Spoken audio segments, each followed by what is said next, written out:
V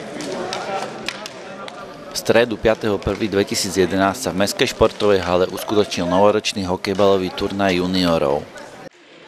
V tomto ročníku sme sa trošku dostali ďalej, pretože sme začínali so 4 tímami. V tomto ročníku už ich máme 9. Prihlásili sa nám ešte ďalšie 3, čiže by sme mali 12 tímov, ale nakoľko máme obmedzené možnosti, čo sa týka haly, tak máme iba 9 tímov, čo je aj tak veľké plus, pretože tu máme aj tím jeden z Čiech a dokonca aj z Byče, alebo teda z Predmieru.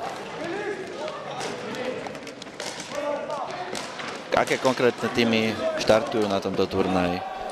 Takže vlastne jedná sa o týmy, ktoré hrajú hokejbal v podstate pravidelne, či už v juniorskej lige alebo seniorskej. To znamená, máme tu Centrum voľného času zastúpené Bystrov pod Lipou, Skalité, Krásno, samozrejme Rakova, nesmiem zabudnúť. Ako som spomínal, už jeden český tím z Havířova, vlastne z Predmiera.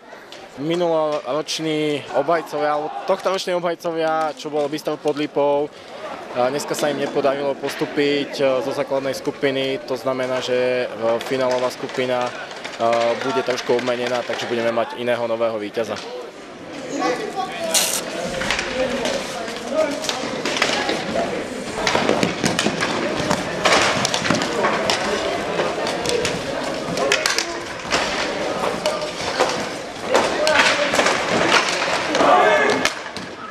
Prvé miesto si napokon vybojovali hráči Krásna pred Rakovou a tretím Svrčinovcom.